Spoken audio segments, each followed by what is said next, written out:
श्री हरिवंश प्रणाम। आज के विचार में प्रवेश करें उससे पहले एक बार परम मधुर हरि नाम का आश्रय ले लेते हैं। गोविंद राधे माधवा, गोपाल राधे माधवा, गोविंद राधे माधवा, गोपाल राधे माधवा, गोविंद राधे माधवा, गोपाल राधे माधवा, गोविंद राधे माधवा, गोपाल राधे माधवा, गोविंद राधे माधवा, गोपाल राधे माधवा, गोविंद राधे माधवा, गोपाल राधे माधवा, गोविंद राधे माधवा, गोपाल राधे माधवा, गोविंद राधे माधवा, गोपाल राधे माधवा। श्री राधा वल्लभो जयति, श्रीहित हरिवंश चंद्रो जयति। जाको मुनिगण ढूंढते, वेद रहे गुण गाय, सोई रहस बताऊं मैं, कोई नहीं पतिया, कोई नहीं पतिया। श्री कबीर साहब का ये वाक्य है कि जहाँ को मुनिगण ढूंढते और वेद रहे गुण गाए, सोई रहस्य बताऊं मैं, सोई रहस्य सिखाऊं मैं, पर कोई नहीं पति आए। कबीर साहब कहते हैं कि क्या प्रभु की माया है, क्या प्रभु की लीला है, क्या हरि की इच्छा है, इसका भेद कोई जान नहीं सकता। सत्य कहा है संतों ने कि कितने करो मनोरथ माला, पर भावी पर पर्दा काला, तब कहते हैं सुजन सयाने, राम की बातें राम ही जाने। कबीर साहब कहते हैं कि संत आता है संसार में, भक्त आता है संसार में, भक्ति का वो रस रहस्य उजागर करता है, वो प्रेम का प्रसाद वितरित करने के लिए आता है। आवाज लगाकर कहता है कि हरि नाम के हीरे मोती मैं बिखराऊं गली गली, अरे ले लो रे कोई राम का प्यारा, आवाज लगाऊं गली गली। वो बिना मोल, वो बिना मोल, वो अमूल्य वस्तु देने को तैयार है, लेकिन कोई लेने वाला नहीं है, कोई खरीदार नहीं है। भट्ट जी कहते हैं ना, कासो कहूं और कौन पति आवे। सत्य की बात कहने सुनने वाला, भट्ट जी कहते किससे तो मैं कहूं और कौन सुनने वाला है, किससे कहूं कौन सुनने वाला है, इसीलिए कौन श्रम करे, कौन करे बकवाद, और कैसे कह जात गदाधर गूंगे को गुड़ स्वाद। भैया ये रस मिला है, भीतर भीतर इसका आस्वादन करते रहो। और ये सत्य है, संत आता है संसार में, भक्त आविर्भूत होते हैं संसार में, आचार्यों का प्रादुर्भाव होता है संसार में, हम जैसे जीवों को सत्पथ प्रदान करने के लिए, हमारे कल्याण का मार्ग प्रशस्त करने के लिए। पर देखिए ये माया श्री कृष्ण की मोयो सब संसार, कि पाए रतन चीन्हो नहीं, दीन्हो करते डार। हाँ, आप और मैं अपने सन्मुख आया अवसर हाथ से चले जाने देते हैं, आप और मैं अपने हाथ आया अवसर अपने हाथ से खो देते हैं। ये क्या है? या तो इस मन की मूढ़ता है, या तो ये आपकी मेरी जड़ता है, और या फिर हरि की इच्छा है। कबीर साहब कहते हैं जा को मुनिजन ढूंढते, वो जो वेदों का प्रतिपाद्य तत्व है, जो जिसे ऋषि मुनि अपनी समाधि में कहीं खोजने का प्रयास करते हैं, कहीं उस परम विश्राम को प्राप्त करके इस मनुष्य जीवन का परम लाभ प्राप्त करने का प्रयास करते हैं। वेद रहे गुण गाए, और अनंत काल से श्रुतियां जिनका यश गा रही हैं। कबीर साहब कहते हैं मैं वही रहस्य तुमको बताना चाहता हूं, मैं वही परम सत्य तुमको बताना चाहता हूं, मैं वही पथ तुम्हें दिखाना चाहता हूं। पर कबीर साहब कहते हैं कोई नहीं पति आए, कोई मेरी बात सुनने वाला नहीं है। भक्त आते हैं संसार में, आते हैं संसार में आपके मेरे कल्याण का पथ प्रशस्त करने के लिए, आपको मुझे मार्ग देने के लिए। और मैं तो नित्य प्रति स्मरण कर लेता हूँ कि संत न होते जगत में तो जल मरता संसार। संत की वाणी, संत के शब्द, संत के भाव, संत के विचार, संत की अनुभूति, और मैं तो कहता हूं संत का इस धराधाम पर होना ही आपके मेरे लिए उत्सव है। संत है आपके मेरे मध्य में, यही जीवन में एक उत्सव का कारण है। यही आपके मेरे लिए ये आपके मेरे लिए आनंद मनाने का एक कारण है। तो विडंबना है जीवन की, पर कहीं ना कहीं सत्संग की कृपा से, सत्पुरुषों के मुख से जो शब्द उद्भूत होते हैं, जिसने हृदय में सत्य को पा लिया है, जिसने हृदय में सत्य को जान लिया है, उसकी जो वाणी है, उन शब्दों में ब्रह्म का निनाद है। उन शब्दों में वो शक्ति है जो आपके मेरे जैसे सोए जीवों को जगाने का कार्य कर सकती है। देखिए, इसमें तो कोई संशय नहीं है, कई बार इस विषय पर आप लोगों से चर्चा होती रही कि जो मनुष्य है वो ईश्वर को प्राप्त करने का अधिकारी है। अर्थात उसके भीतर एक संभावना है, उसके भीतर संभावना का एक बीज पड़ा है। यदि कोई प्रयास करे तो वो अंकुरित भी हो सकता है, वो पल्लवित पुष्पित भी हो सकता है, और एक दिन सुफलित भी हो सकता है। आपके मेरे हम सब के भीतर प्रभु को प्राप्त करने की एक संभावना है, सक्रिय होती है वो संभावना सक्रिय होती है, उसमें एक परिवर्तन होता है, एक हलचल होती है भीतर, जब संत की तपपूत वाणी कान के माध्यम से आपके मेरे हृदय तक उतरती है। और मैं ऐसा समझता हूं कि इस संसार का जो सबसे पवित्रतम संबंध है, इस संसार का जो सबसे सुंदरतम संबंध है, और इस संसार का जो पूर्णतम संबंध है, जिसे गुरु और शिष्य का संबंध कहते हैं, उस संबंध के मध्य में क्या है? उस संबंध के मध्य में शब्द है। उस संबंध के मध्य में शब्द ब्रह्म ही तो है। गुरु शिष्य को क्या देता है? शब्द ही तो देता है। वो हरि नाम देता है, वो मंत्र देता है, वो विचार देता है। वो शब्द के माध्यम से ही तो अपने हृदय में प्रतिष्ठित वस्तु को शिष्य के हृदय में प्रतिष्ठित करता है। तो कहीं चिंतन करने के पश्चात कोई भी पहुंच सकता है इस निर्णय पर कि भाई संत की वाणी, संत के शब्द, भक्त के जो शब्द हैं बड़े मूल्यवान हैं, बड़े महत्वपूर्ण हैं। और मैं कहता हूं आध्यात्मिक उन्नति के लिए वही एक वातावरण तैयार करते हैं। आध्यात्मिक उन्नति के लिए जिस वातावरण की आवश्यकता है, जैसा मैंने आपको निवेदन किया, आपके मेरे भीतर एक बीज पड़ा है, सबके भीतर, कोई उस बीज से वंचित नहीं है। देने वाले ने यहां पर पक्षपात नहीं किया, देने वाले ने यहां पर भेदभाव नहीं किया। इसीलिए तो मनुष्य श्रेष्ठ है कि वो विचार कर सकता है, इसीलिए तो मनुष्य श्रेष्ठ है कि वो चिंतन कर सकता है, इसीलिए तो मनुष्य श्रेष्ठ है कि वो अपने कल्याण के लिए प्रयास कर सकता है। क्यों गोस्वामी जी को कहना पड़ा, बड़े भाग मानुष तन पावा, सुर दुर्लभ सोई ग्रंथनि गावा।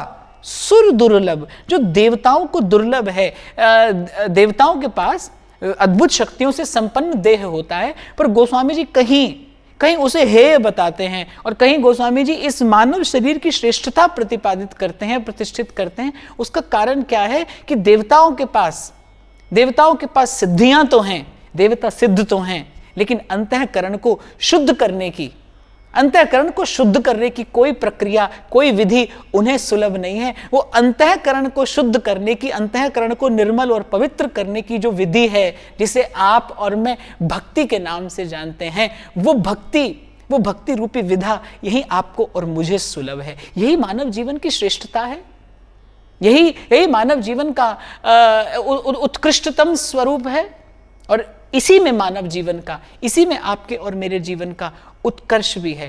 तो संत के शब्द बड़े मूल्यवान भी हैं, संत के शब्द बड़े महत्वपूर्ण भी हैं, और संत के शब्द कहीं अति आवश्यक हैं आध्यात्म बीज के प्रतिफलित होने में, आध्यात्म बीज के विकसित होने में अगर सबसे महत्वपूर्ण कोई कार्य है तो वो संतों के शब्द ही हैं, वो भक्तों के शब्द ही हैं। इसमें बड़ा गंभीर, इसमें बड़ा गहन एक रहस्य छिपा है। ये अनुभूति का विषय है, अनुभव रूपम। इसे कोई अनुभव ही कर सकता है कि गुरु का शब्द क्या करता है। कबीर साहब कहते हैं, सबद बाण उर अंतर लागे, बींध दिया तन सारा,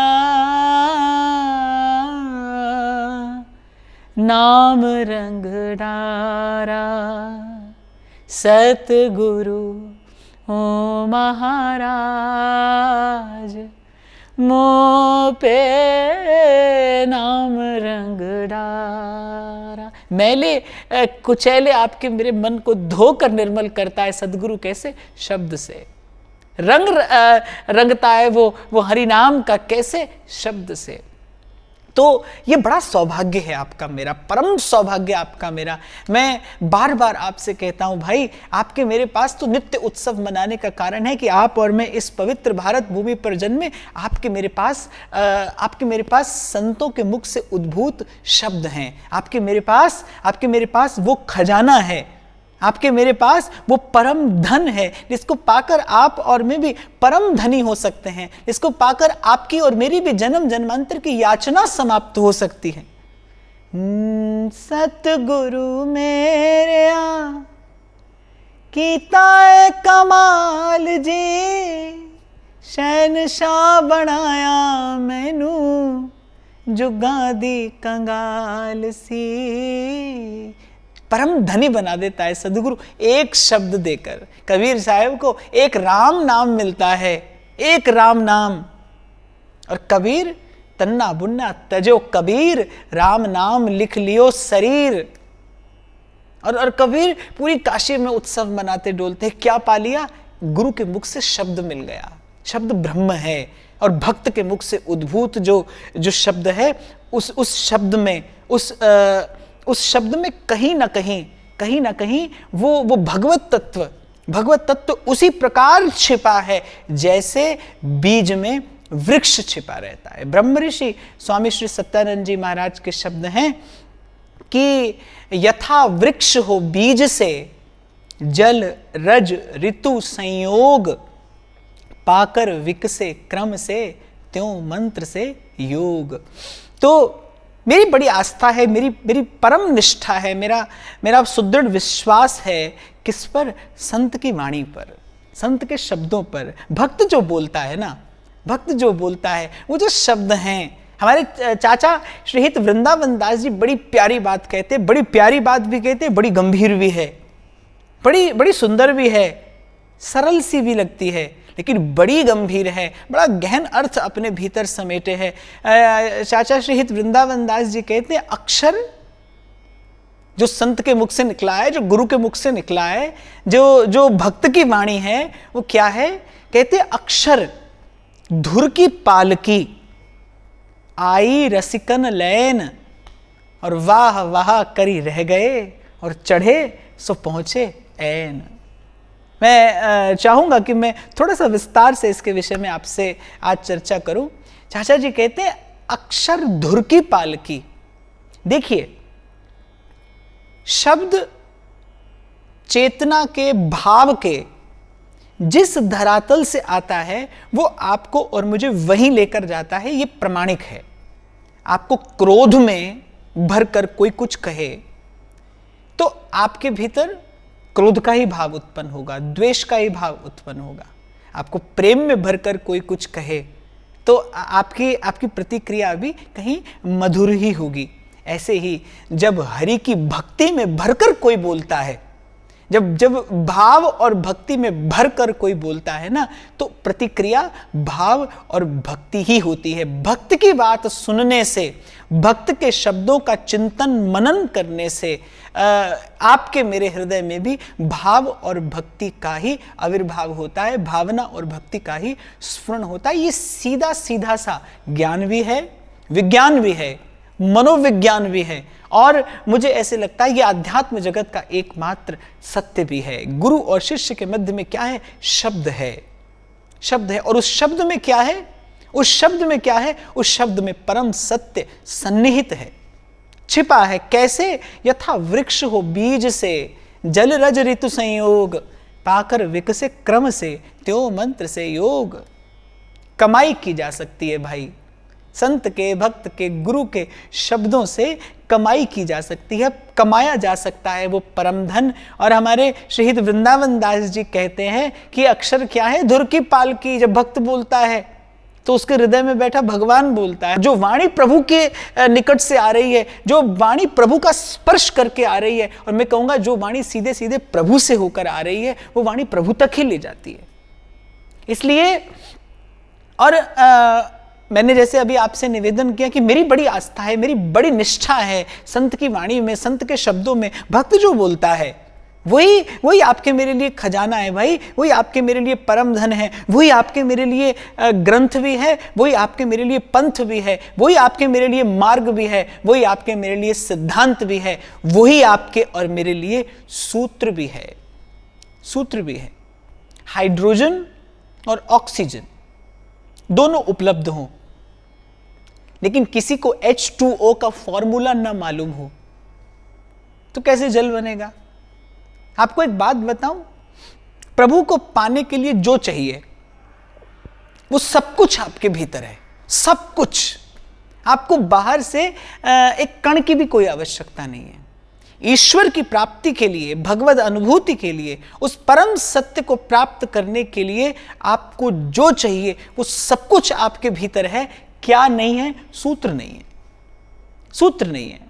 उसे किस प्रकार जोड़ना है, उसे किस प्रकार हिलाना मिलाना है, उसका किस प्रकार से संतुलन बिठाना है, बस वो सूत्र आपके मेरे पास नहीं है। और संत की वाणी सूत्र देती है, संत की वाणी सूत्र है। इसीलिए मैंने अब की बार ये विषय चुना, नारद भक्ति सूत्र। यद्यपि मैंने कहा कि भक्ति कोई शास्त्र नहीं है जिसे सुन लिया जाए, भक्ति कोई सिद्धांत नहीं है जिसे समझ लिया जाए, भक्ति कोई मत या पंथ नहीं है जिसका अनुसरण कर लिया जाए, भक्ति कोई एक विचारधारा नहीं है जिसका अनुकरण कर लिया जाए।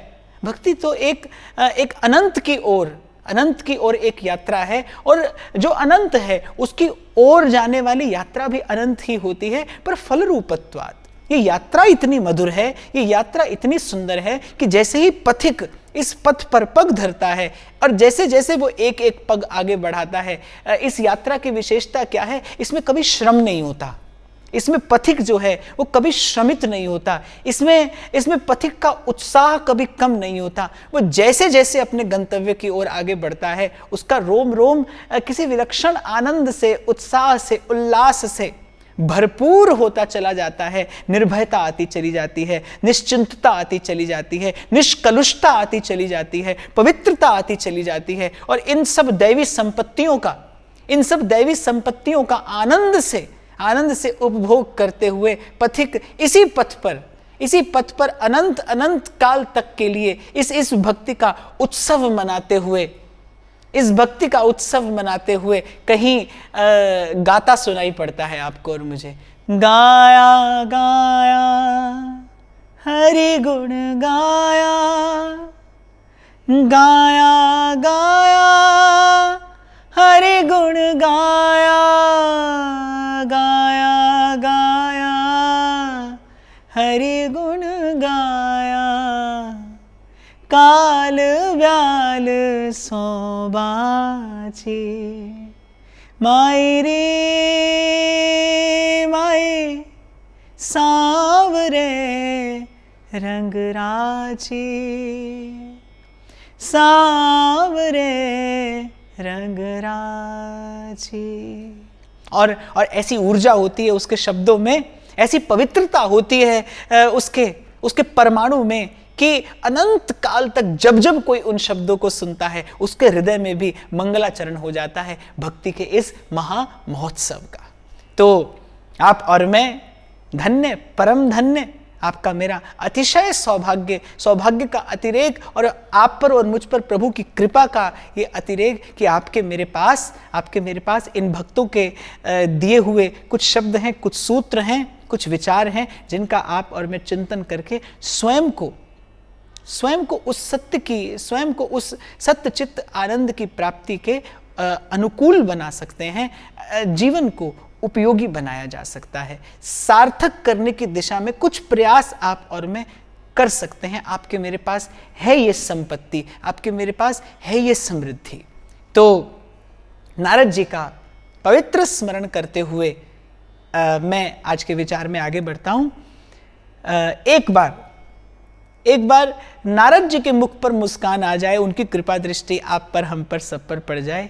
एक बार मेरे साथ आप भी गुनगुना दीजिएगा, श्रीमन नारायण नारायण, श्रीमन नारायण नारायण नारायण, श्रीमन नारायण नारायण, श्रीमन नारायण नारायण नारायण, भजमन नारायण नारायण, भजमन नारायण नारायण नारायण, भजमन नारायण नारायण नारायण।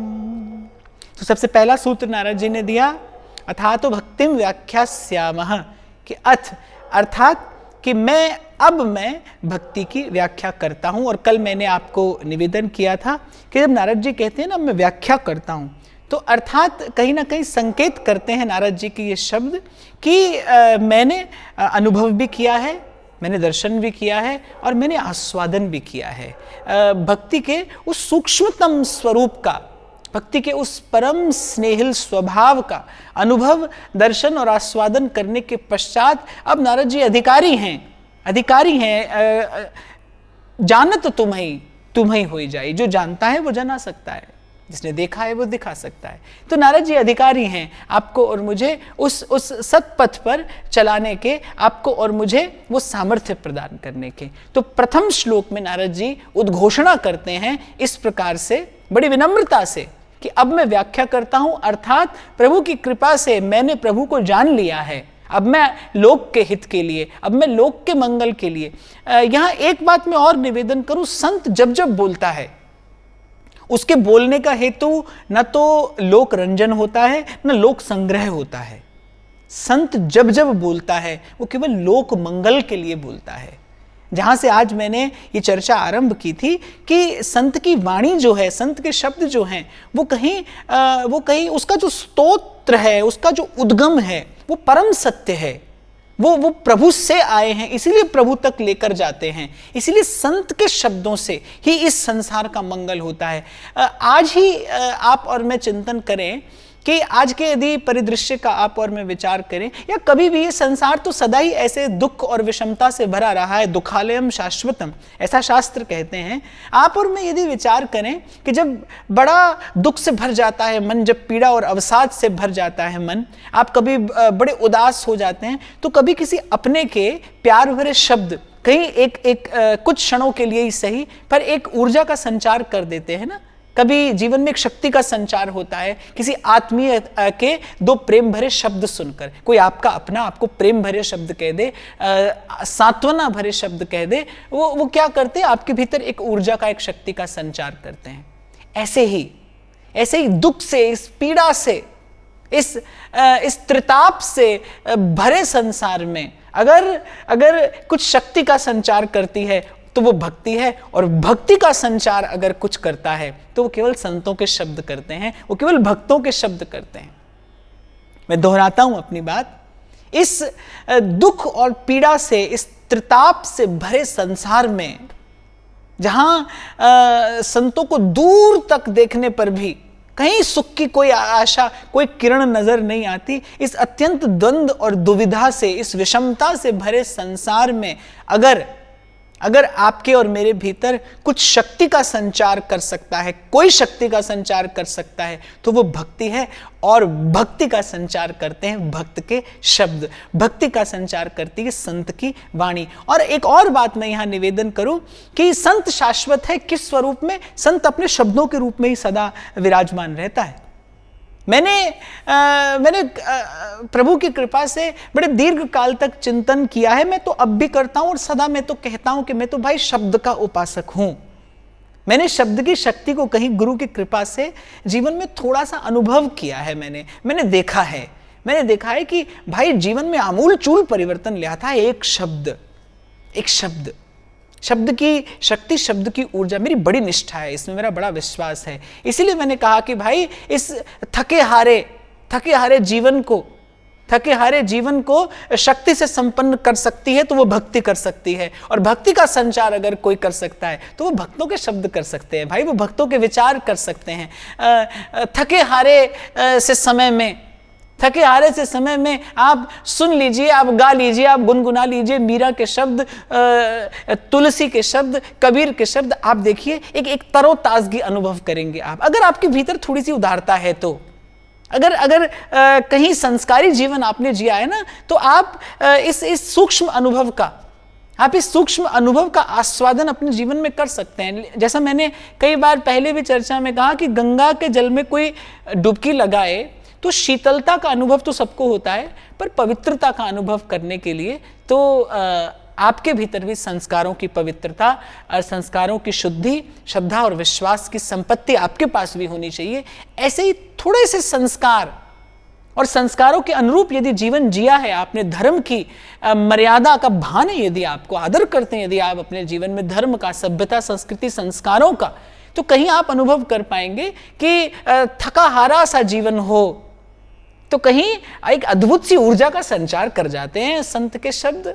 जड़ चेतन की ग्रंथि खोल देते हैं भाई गुरु के शब्द, संत के शब्द वहां तक पहुंचते हैं जहां तक पहुंचने की सामर्थ्य और किसी में नहीं होती और किसी की नहीं होती। तो नारद जी कहते अब मैं भक्ति की व्याख्या करता हूं, और मुझे कहीं बड़ी आधिकारिक घोषणा लगती है नारद जी की ये कि हाँ भाई अब मैं जानता हूं और आपके मंगल के लिए आपको बताना चाहता हूं। पर दुर्भाग्य ही है, जैसा कबीर साहब ने कहा ना, जाको मुनि जन ढूंढते वेद रहे गुण गाय, सोई रहस बताऊं मैं कोई नहीं पतियाए। संत गा रहा है, सदा से गाया है संतों ने भाई।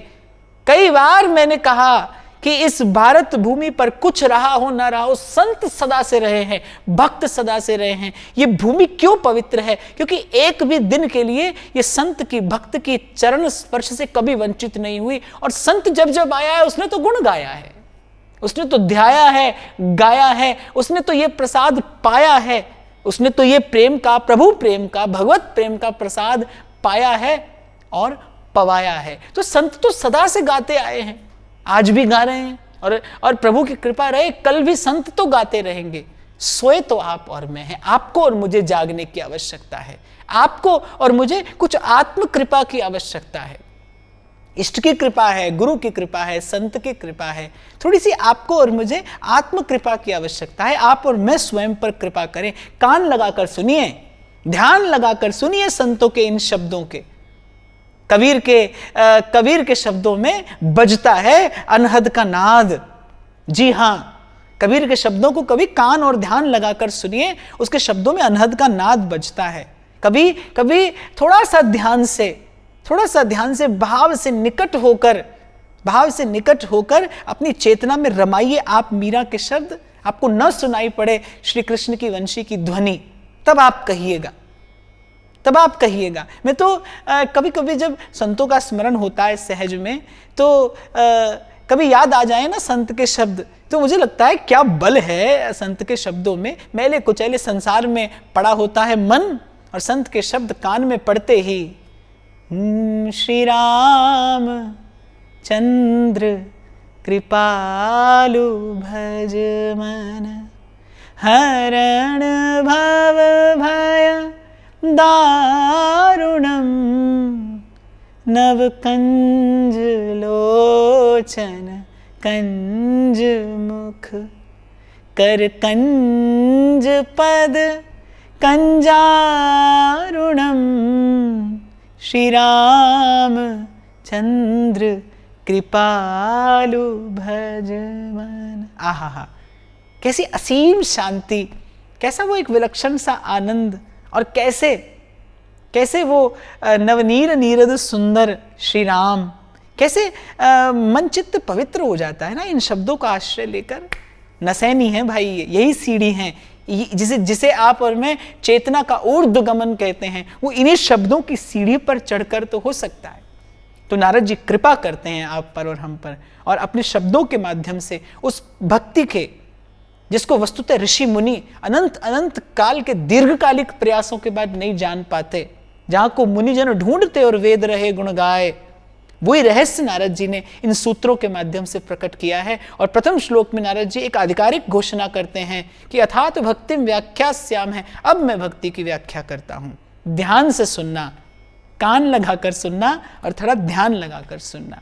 दूसरा श्लोक, नारद जी दूसरा सूत्र जो देते हैं, कहते हैं कैसी है भक्ति, सा तस्मिन् परम प्रेम रूपा, ईश्वर के प्रति परम प्रेम रूपा है। सा तो अस्मिन परम प्रेम रूपा। और इसी के साथ तीसरा सूत्र नारद जी देते हैं, अमृत स्वरूपाच। दूसरा सूत्र नारद जी ने दिया है, सा त्वस्मिन् परम प्रेम रूपा। और तीसरा सूत्र देते हैं, अमृत स्वरूपाच। वो ईश्वर के प्रति परम प्रेम रूपा है। शांडिल्य अपने भक्ति सूत्र में कहते हैं, सा परानुरक्ति ईश्वरे। अगर एक पंक्ति में भक्ति की व्याख्या करनी हो तो क्या है, वो ईश्वर के चरणों में जो उत्कट अनुराग है, जो प्रगाढ़ प्रेम है, बस उसी का नाम भक्ति है। तो परम प्रेम रूपा है और अमृत स्वरूपाचा, और अमृत स्वरूपा भी है। तो दूसरे सूत्र में दो बातें ध्यान देने की हैं। नारद जी ने कहा, सा त्वस्मिन् परम प्रेम रूपा, प्रभु के प्रति परम प्रेम रूपा है, अर्थात प्रभु और प्रेम, ये दो बातें इस सूत्र में ध्यान देने की हैं। सबसे पहले यह समझना आवश्यक है कि नारद जी जब ईश्वर की बात करते हैं, जब भगवान की बात करते हैं, जब प्रभु की बात करते हैं, तो वो कौन है, क्या है, कैसा है। जो सदा सर्वदा सत्य, एकरस, अखंड, अविच्छिन्न, अछेद, अभेद, अखंड, ऐसा वेद शास्त्र प्रभु का गुण गाते हैं, जिसमें ये सब गुण हो, अर्थात जो कभी पुराना ना पड़े, सबसे पुराना हो, जो सबसे पुराना हो, जो पुरातन भी हो और जो सनातन भी हो, जो नित्य नवीन हो, जो कभी पुराना ना पड़े, जो कभी मैला ना हो, जिसका कभी खंडन ना हो, जिसके स्वरूप में कभी कोई भेद ना हो, माया काल जिसका स्पर्श ना कर सकते हो, मन वाणी जिसे छू ना सकते हो, जो केवल आत्मा से अनुभव किया जाता हो, सब कुछ जिसके विषय में सब कुछ कह देने पर भी ऐसा लगे जैसे कुछ नहीं कहा गया, वो नारद जी उस प्रभु की बात कर रहे हैं। क्योंकि आज मैं देखता हूं कि भगवान इस शब्द को लेकर भी बड़ा भ्रम है। समझ लेना चाहिए भाई कि भक्ति केवल भगवान की होती है, और भगवान 2 4 6 8 10 नहीं हो सकते। एको हम द्वितीयो नास्ति, एक है, दूसरा कोई नहीं। एकम सद्विप्रा बहुधा वदन्ति, हमारे उपनिषद गाते हैं, एकम सद्विप्रा बहुधा वदन्ति, एक ही है। हाँ, जब अनेक लोग कहते हैं तो वो अनेक सा दिखाई पड़ता है, पर वस्तुतः एक है। अब प्रश्न ये उठता है कि आप और मैं कैसे जाने भाई, ये इतने बड़े स्वरूप को, ऐसे भारी भरकम गुणों का आप और मैं अपनी अल्प सी बुद्धि से कैसे चिंतन करें। तो जहां आपकी और मेरी गति ना हो, जहां आपकी और मेरी बुद्धि ना जाती हो, वहां पर शास्त्र का आश्रय लेना चाहिए, वहां पर शास्त्र का आधार लेना चाहिए। और सर्व शास्त्रों का एक शास्त्र श्रीमद् भागवत है, पुराणों का सार सर्वस्व है, और कलयुग में भगवान का प्रकट स्वरूप है, श्री कृष्ण का वांगमय स्वरूप है। और वो श्रीमद् भागवत कहती है, एतेश चांस कला पुंसः कृष्णस्तु भगवान स्वयं। अर्थात कोई भगवान का अंश है, कोई भगवान की कला है, और देखा जाए तो आप और मैं भी कहीं ना कहीं भगवान का ही अंश है। ईश्वर अंश जीव अविनाशी, चेतन अमल सहज सुख राशि।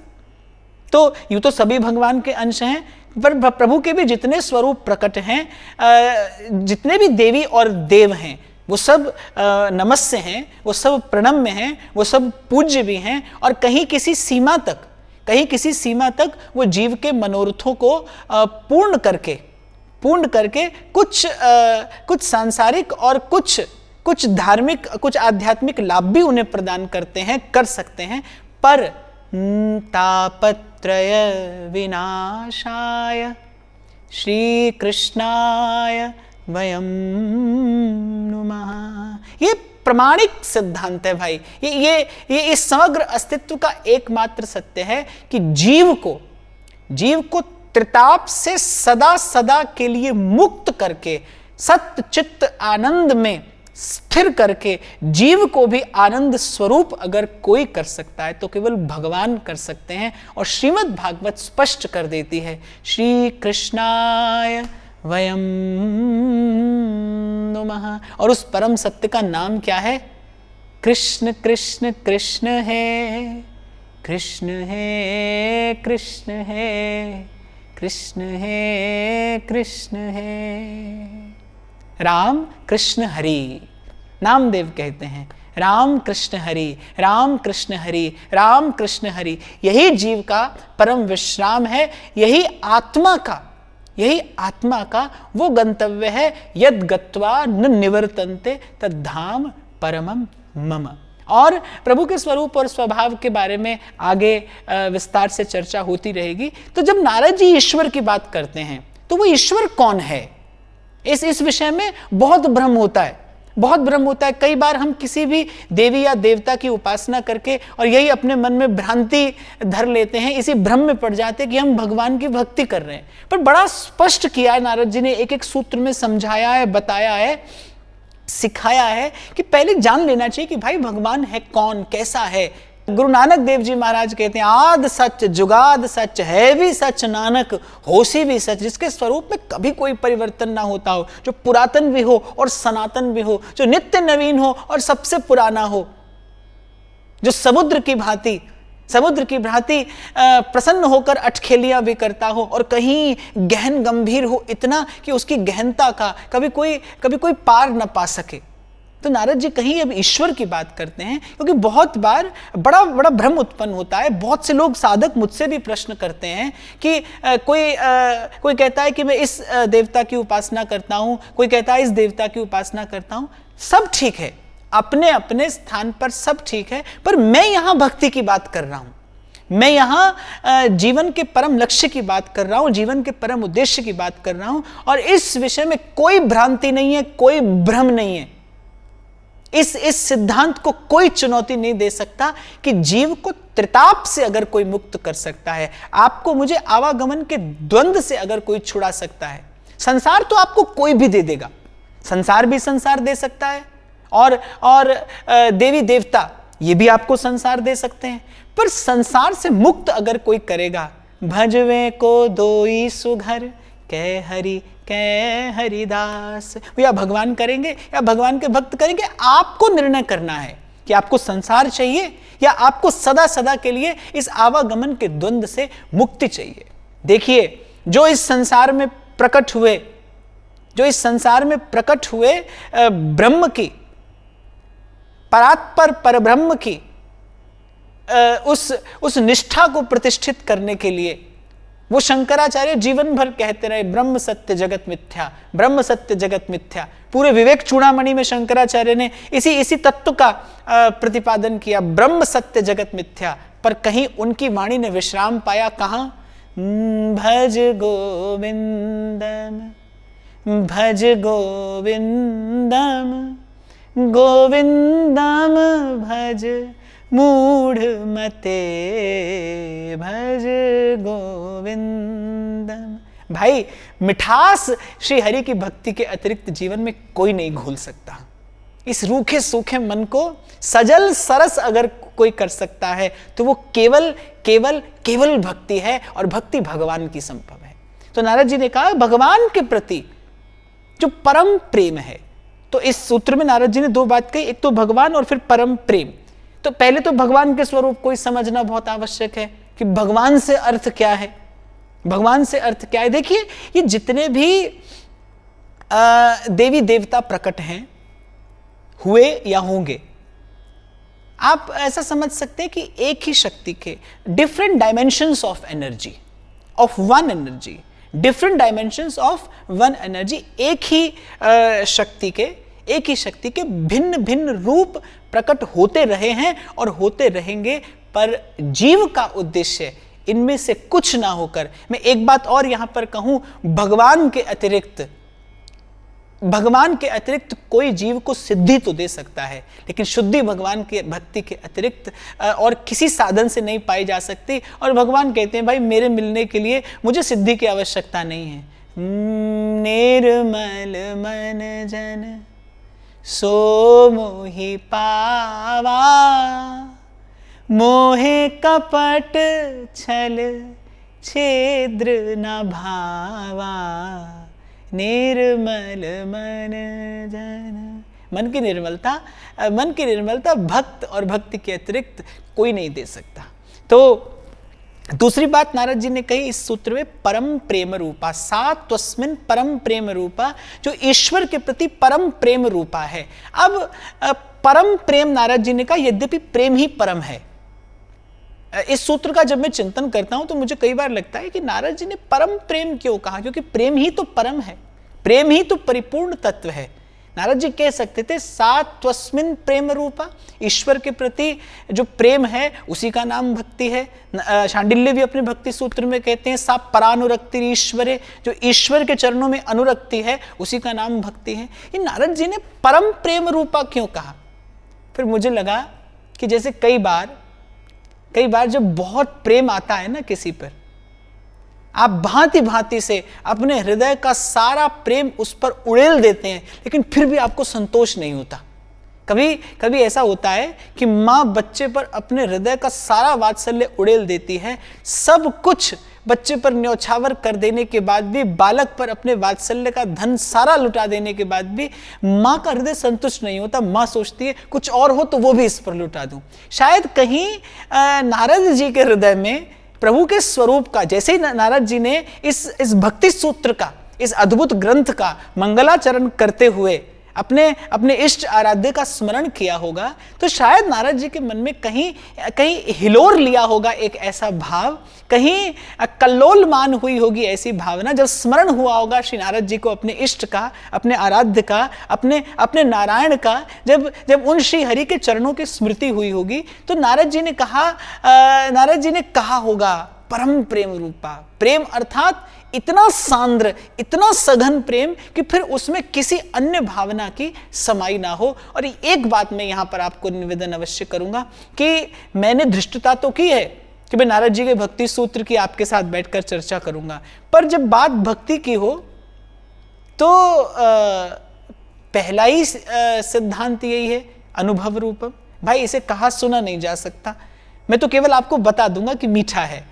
अब मीठा कैसा है इसके लिए तो आपको चखना पड़ेगा। ये जो आप और मैं यहां पर कहेंगे सुनेंगे, इसे चिंतन और मनन के द्वारा आस्वादन का विषय तो आपको बनाना पड़ेगा। मेरे पास बहुत थोड़े से शब्द हैं, बड़ी अल्प सी मेरे पास में बुद्धि है, थोड़ी सी क्षमता है विचार करने की, और बड़े थोड़े से शब्द हैं। सिंधु न सीप समात, भक्ति रूपी रस सिंधु, आनंद सिंधु कैसे एक मनुष्य की वाणी के सीप में समा सकता है। तो मेरे हिस्से तो जो आएगा, मेरी सामर्थ्य से जो आएगा, मैं वो निवेदन करने का प्रयास करूंगा। लेकिन मैं आपको ये बता दूं, मैं जो कह रहा हूं वो पूर्ण नहीं है। मैं तो केवल जैसे सिंधु में से कोई एक बूंद ले ले, बस मैं तो केवल एक बिंदु लेकर और उसे प्रसाद समझकर आपके संग मिल बांट कर पाने का प्रयास करूंगा। तो मुझे ऐसा लगता है कि नारद जी ने जब परम प्रेम रूपा कहा होगा, तो मैं कहीं नारद जी के भाव से जब निकट जाने का प्रयास करता हूं, तो मुझे लगता है कि शायद रोम रोम से इतना आनंद, रोम रोम से इतना प्रेम उमड़ा होगा कि नारद जी को केवल प्रेम कहकर संतुष्टि नहीं होगी।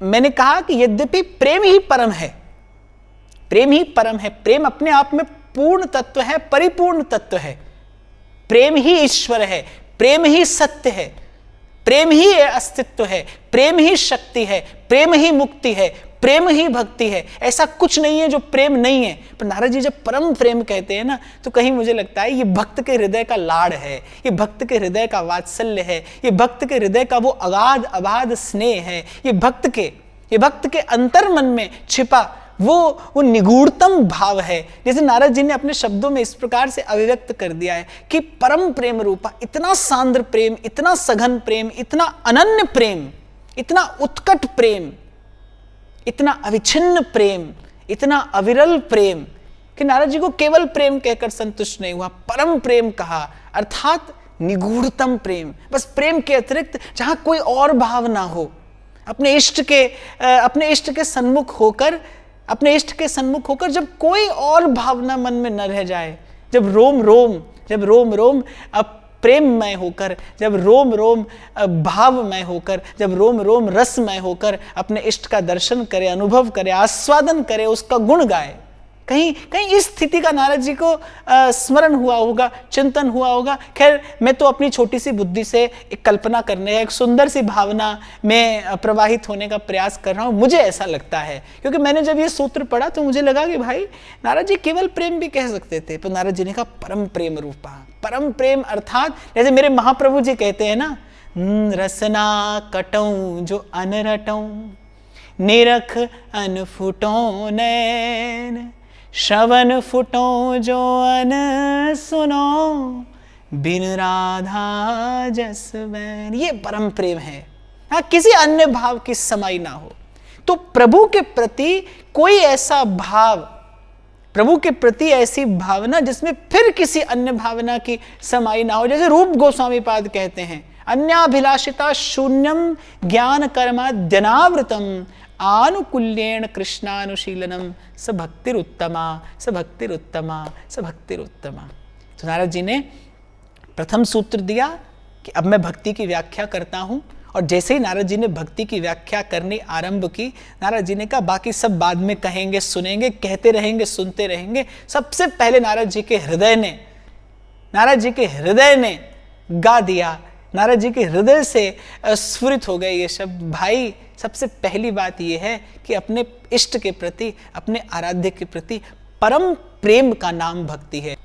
जब नेत्रों से दर्शन उसका हो, श्रवण उसका हो, जैसे गोपी कहती है,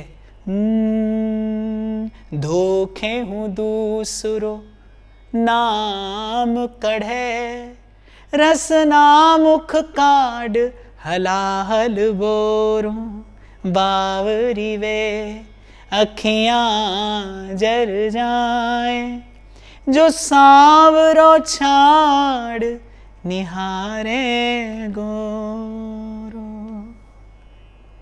कृष्ण कृष्ण कृष्ण है, कृष्ण है, कृष्ण है, कृष्ण है, कृष्ण है। रोम रोम कृष्ण, प्राणों का एक एक स्पंदन कृष्ण। नेत्रों को जो लालसा है, उस लालसा का जो केंद्र हो वो कृष्ण।